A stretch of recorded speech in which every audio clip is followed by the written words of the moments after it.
हमें बाबा से real love रखना है, आर्टिफिशियल नहीं। रियल लव तब होगा जब हम स्वयं को आत्मा समझेंगे और हमें बाहर की गंदी चीज़ें नहीं खानी हैं। आज बाबा कहते, बच्चे कोई मदद की दरकार हो तो बता देना, बाबा दूल्हे लाल बैठा है। आज की मुरली में मुख्य 6 स्वमान हैं। पहला स्वमान है, मैं पुण्य आत्मा हूँ। दूसरा स्वमान है, मैं चक्रवर्ती राजा बनने वाली आत्मा हूँ। तीसरा स्वमान, मैं संगम युगी श्रेष्ठ भाग्यवान आत्मा हूँ। चौथा स्वमान, मैं परमात्म गोदी में झूलने वाली आत्मा हूँ। पांचवा स्वमान, मैं सपूत बच्चा हूँ। छठा स्वमान, मैं सर्व प्राप्ति संपन्न ब्राह्मण आत्मा हूँ। ओम शांति। आज 14 मई 2020 के महावाक्य हैं। बाबा बोले, मीठे बच्चे, तुम्हें संग बहुत अच्छा करना है। बुरे का संग लगा तो गिर पड़ेंगे। कुछ संग बुद्धि को तुच्छ बना देता है। बाबा ने प्रश्न पूछा, अभी तुम बच्चों को कौन सी उछल आनी चाहिए? उत्तर है, तुम्हें उछल आनी चाहिए कि गांव-गांव में जाकर सर्विस करें। तुम्हारे पास जो कुछ है वह सेवा अर्थ है। बाप बच्चों को राय देते हैं, बच्चे, इस पुरानी दुनिया से अपना पल्लव आजाद करो। कोई चीज में ममत्व नहीं रखो, इनसे दिल नहीं लगाओ। आज का गीत है, इस पाप की दुनिया से दूर कहीं ले चल जहां चित चैन पाए। ओम शांति। पाप आत्माओं की दुनिया और पुण्य आत्माओं की दुनिया, नाम आत्माओं का ही रखा जाता है। अभी यहाँ दुख है तब पुकारते हैं, पुण्य आत्माओं की दुनिया में पुकारते नहीं कि कहाँ ले चलो। तुम बच्चे समझते हो, यह कोई पंडित व सन्यासी व शास्त्रवादी आदि नहीं सुनाते हैं। यह खुद भी कहते हैं, मैं ये ज्ञान नहीं जानता था। रामायण आदि शास्त्र तो ढेर पढ़े थे, बाकी यह ज्ञान हम तुमको सुनाते हैं, यह भी सुनते हैं। अभी यह है पाप आत्माओं की दुनिया। पुण्य आत्माओं के लिए सिर्फ कहेंगे कि वह होकर गए हैं, बस पूजा करके आ जाएंगे, शिव की पूजा करके आएंगे। तुम बच्चे अब किसकी पूजा करेंगे? तुम जानते हो, ऊंचते ऊंच भगवान शिव है।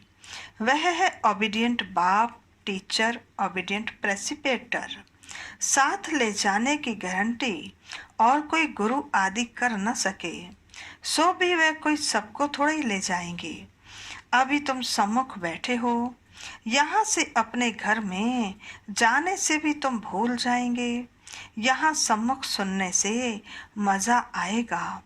बाप घड़ी घड़ी कहते हैं, बच्चे अच्छी रीति पढ़ो, इसमें गफलत नहीं करो, कुछ संग में नहीं फंसो, नहीं तो और ही तुच्छ बुद्धि हो जाएंगे।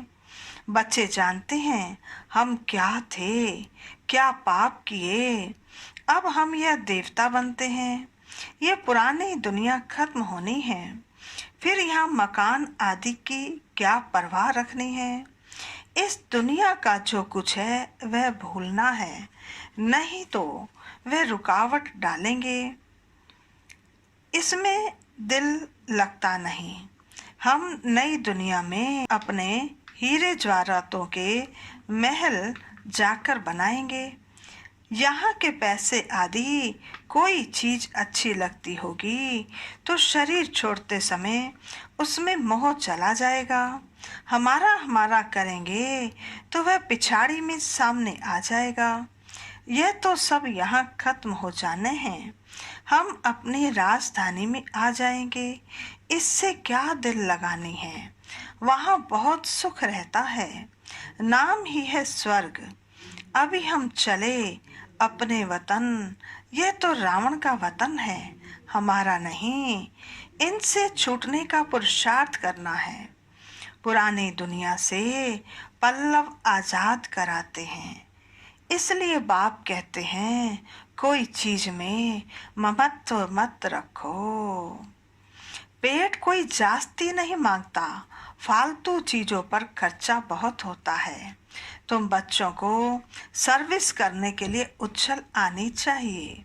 कई बच्चे हैं जिनको गांव-गांव में सर्विस करने का शौक है। बाकी जिसको सर्विस का शौक नहीं, उन्हें क्या काम के कहेंगे। जैसे बाप वैसे बच्चों को बनना चाहिए। बाप का ही परिचय देना है। बाप को ही याद करो और बाप से ही वर्षा लो। बच्चों को शौक होता है, हम बाबा की सर्विस पर जाते हैं तो बाप भी हिम्मत बढ़ाते हैं। बाप आए हैं सर्विस पर, सर्विस के लिए सब कुछ है। यह तो बाप का परिचय सबको देना है। बाप एक ही है, भारत में आया था। भारत में देवी देवताओं का राज्य था। कल की ही बात है, लक्ष्मी नारायण का राज्य था, फिर राम सीता का, फिर वाम मार्ग में गिरे, रावण राज्य शुरू हुआ, सीढ़ी नीचे उतरे। अब फिर चढ़ती कला सेकंड की बात है। बाबा कहते, एक होता है रियल लव, दूसरा है आर्टिफिशियल लव। रियल लव बाप से तब हो जब अपने को आत्मा समझें। अब तुम बच्चों का इस दुनिया में आर्टिफिशियल लव है, यह तो खत्म होनी है। सर्विस करने वाले कभी भूख नहीं मर सकते, तो सर्विस का बच्चों को शौक होना चाहिए। तुम्हारी ईश्वरीय मिशन बड़ी सहज है। कोई समझते नहीं कि धर्म कैसे स्थापन होता है। क्राइस्ट आया, क्रिश्चियन धर्म स्थापन किया, धर्म बढ़ता गया, उसकी मत पर चलते चलते गिरते आए। बाबा कहते, अब तुम बच्चों को देही अभिमानी बनना है। आधा कल्प रावण राज्य में हम बाप को भूल गए। अब बाप ने आकर सुजाग किया है। बाबा कहते, ड्रामा अनुसार तुमको गिरना ही था, तुम्हारा भी दोष नहीं। रावण राज्य में दुनिया की ऐसी ही हालत हो जाती है।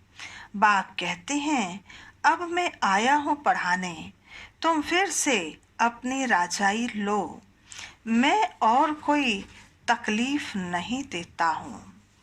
बाबा कहते, एक तो बाजार की छी गंदी चीजें ना खाओ और माँ मेकम याद करो।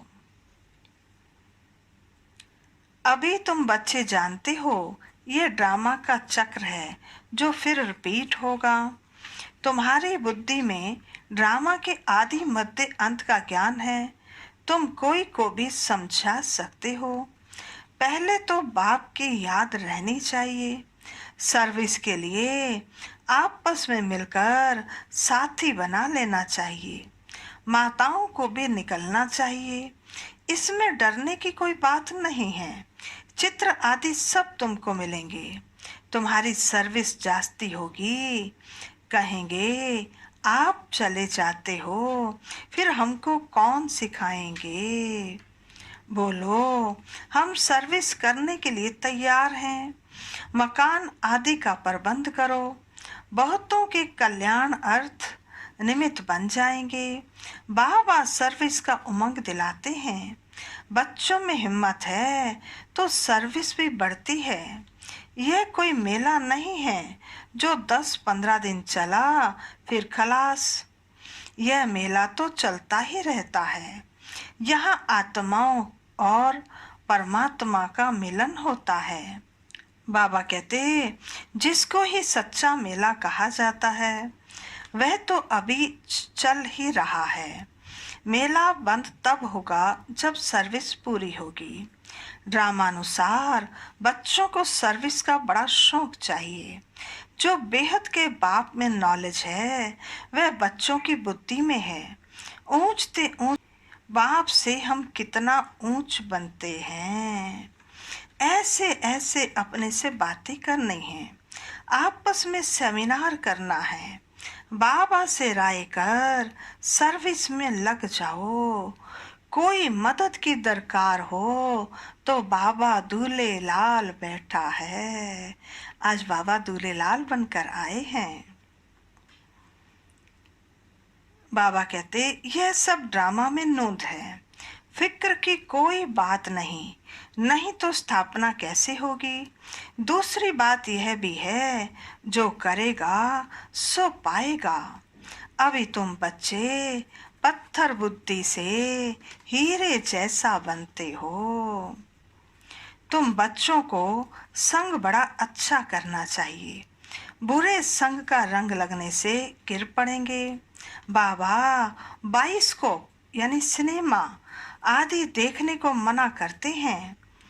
जिसको बाइस्कोप की आदत पड़ी वह पतित बनने बिगर रह नहीं सकेंगे।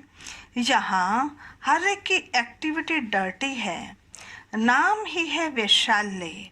बाप शिवालय स्थापन कर रहे हैं। वैशाल्य को पूरी आग लगनी है। कुंभकर्ण जैसे आसुरी नींद में सोए पड़े हैं। तुम समझते हो हम शिवालय में जा रहे हैं। पहले हम भी बंदर सदृश थे। इस पर रामायण में भी कहानी है। अभी तुम बाप के मददगार बने हो। तुम अपनी शक्ति से राज्य स्थापन कर रहे हो, फिर यह रावण राज्य खलास हो जाना है। तुम बच्चों को अनेक प्रकार की युक्तियां बताते रहते हैं। किसको दान नहीं करेंगे तो फल भी कैसे मिलेगा। पहले पहले 10-15 को रास्ता बताकर फिर बाद में भोजन खाना चाहिए। साकार बाबा के समय में माताएं ऐसे करती थी। जब तक किसी को बाबा का संदेश नहीं दिया, ज्ञान नहीं दिया, तब तक नाश्ता नहीं करती थी। पहले शुभ काम करके आओ, इसमें ही तुम्हारा कल्याण है। कोई भी देहधारी को याद नहीं करो। यह तो पतित दुनिया है। पतित पावन एक बाप को याद करो तो पावन दुनिया के मालिक बन जाएंगे। अंतमति सो गति हो जाएगी। तो किसी न किसी को संदेश सुनाकर फिर आए भोजन खाना चाहिए। तुम सबको यही बताते रहो कि बाप को याद करने से इतना ऊंच बन जाएंगे। अच्छा, मीठे मीठे सिकिलदे बच्चों प्रति मात पिता बाप दादा का याद प्यार और good morning.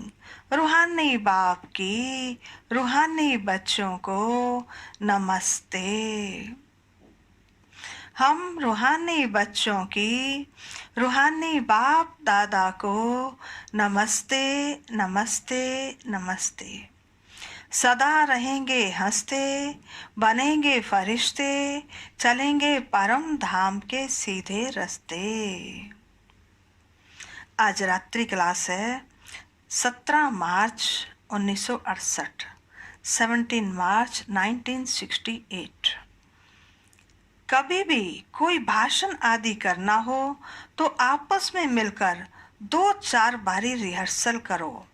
Points addition correction कर तैयार करो तो फिर रिफाइन भाषण करेंगे। मूल एक बात पर, गीता के भगवान पर ही तुमने विजय पाई तो फिर सभी बातों में विजय हो जाएगी। इसके लिए कॉन्फ्रेंस तो होगी ना। समझते रहेंगे झाड़ की वृद्धि तो जरूर होनी है। माया के दुश्मन तो सभी को लगते हैं। अक्सर करके लिखते हैं, बाबा हमने काम की चमाट खाई। इसको कहा जाता है कि कमाई चट। क्रोध आदि किया तो कुछ घाटा पड़ा। इसके लिए समझना पड़ता है, काम पर जीत बहन जगत जीत बनते हैं। काम से हारे हार होती है। काम से हारने वाले की कमाई चट हो जाती है, दंड बढ़ जाता है। मंजिल बहुत बड़ी है, इसलिए बड़ी खबरदारी रखनी पड़ती है। तुम बच्चे जानते हो, 5,000 वर्ष पहले भी हमको बादशाही मिली थी। अभी फिर से दैवी राजधानी स्थापन हो रही है। इस पढ़ाई से हम उस राजधानी में जाते हैं। सारा मदार है पढ़ाई पर। पढ़ाई और धारणा से ही बाप समान बनेंगे। रजिस्टर भी चाहिए ना, जो मालूम पड़े कितनों को आप समान बनाया। जितना जास्ती धारणा करेंगे उतना ही मीठा बनेंगे। बहुत लवली बच्चे चाहिए। तुम बच्चों के लिए ही वह दिन आया आज, जिसके लिए मनुष्य बहुत कोशिश करते हैं कि मुक्ति में जावें। बाप सभी को इकट्ठा ही मुक्ति, जीवन मुक्ति देते हैं। जो देवता बनने का पुरुषार्थ करते हैं वही जीवन मुक्ति में आएंगे, बाकी सब मुक्ति में चले जाएंगे। हिसाब एक्यूरेट नहीं निकाल सकते। कोई तो रहेंगे भी विनाश का दृश्य देखने के लिए। बाबा कहते कोई तो विनाश का साक्षात्कार भी करेंगे। यह सुहावना समय भी देखेंगे। हर बात में पुरुषार्थ करना होता है। ऐसे भी नहीं याद में बैठेंगे तो काम हो जाएगा, मकान मिल जाएगा। नहीं, यह तो ड्रामा में जो है वही होता है। आश नहीं रखनी चाहिए, पुरुषार्थ करना होता है। बाकी होना तो वही है जो ड्रामा में नोंद है। आगे चल तुम्हारी वृत्ति भी भाई भाई की हो जाएगी। जितना पुरुषार्थ करेंगे उतना वह वृत्ति रहेगी। हम अशरीरी आए थे, 84 जन्म का चक्र पूरा किया। अब बाप कहते हैं कर्मातीत अवस्था में जाना है। तुमको वास्तव में किसी से भी शास्त्रों आदि पर विवाद करने की दरकार नहीं है। मूल बात है ही याद की और सृष्टि के आदि मध्य अंत को समझना है। चक्रवर्ती राजा बनना है। इस चक्र को ही सिर्फ समझना है। इनका ही गायन है सेकंडवी जीवन मुक्ति। तुम बच्चों को वंडर लगता होगा। आधा कल्प भक्ति चलती है, ज्ञान रिंचक भी नहीं। ज्ञान है ही बाप के पास, बाप द्वारा ही जानना है। ये बाप कितना अनकॉमन है, इसलिए कोटों में को निकलते हैं। वे टीचर्स ऐसे थोड़े ही कहेंगे, यह तो कहते ही हैं मैं ही बाप टीचर गुरु हूँ। तो मनुष्य सुनकर वंडर खाएंगे। भारत को मदर कंट्री कहते हैं क्योंकि अम्बा का नाम बहुत बाला है। अम्बा के मेले भी बहुत लगते हैं। अम्बा अक्षर मीठा है। छोटे बच्चे भी माँ को प्यार करते हैं ना, क्योंकि माँ खिलाती पिलाती संभालती है। अब अम्बा का बाबा भी चाहिए ना।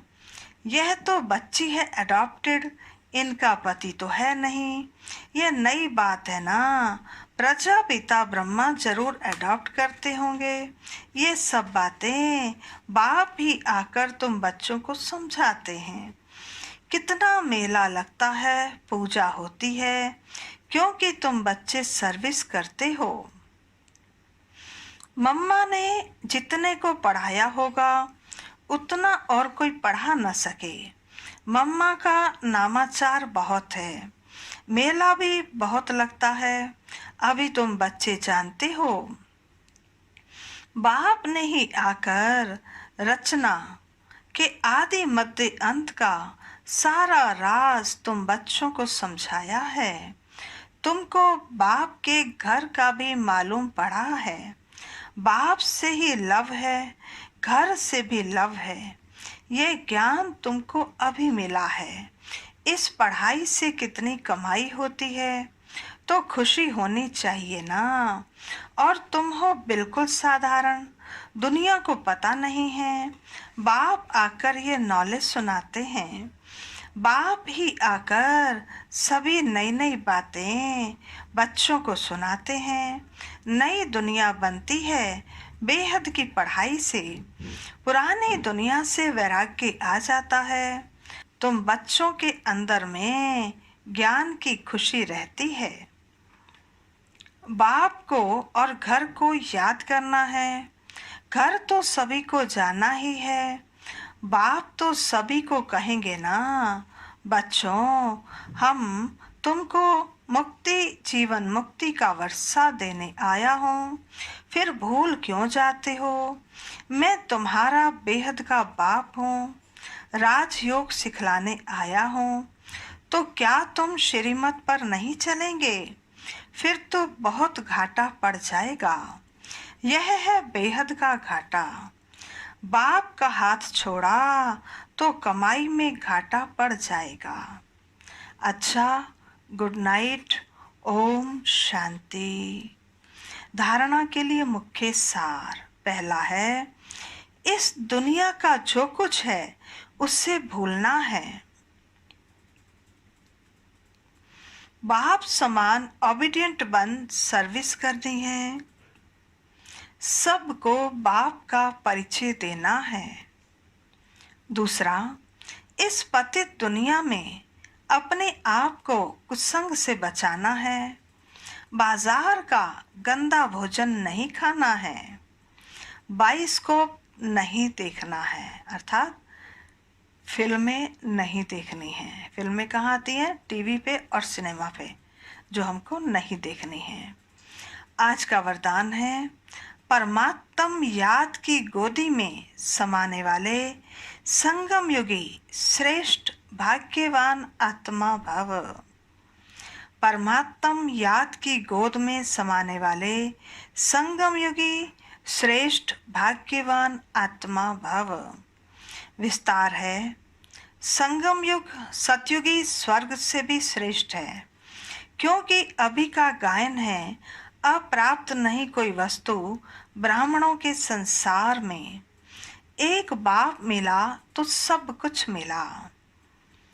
अभी आप बच्चे कभी अतीन्द्रिय सुख के झूले में झूलते हो, कभी खुशी, कभी शांति, कभी ज्ञान, कभी आनंद, और कभी परमात्म गोदी के झूले में झूलते।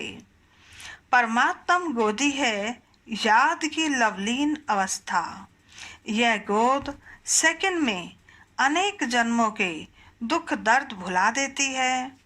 तो इस श्रेष्ठ संस्कार को सदा स्मृति में रख भाग्यवान आत्मा बनो। आज का स्लोगन है, ऐसा सपूत बनो जो बाबा आपके गीत गाए और आप बाबा के गीत गाओ। ऐसा सपूत बनो जो बाबा आपके गीत गाए और आप बाबा के गीत गाओ। अच्छा, ओम शांति।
तुझे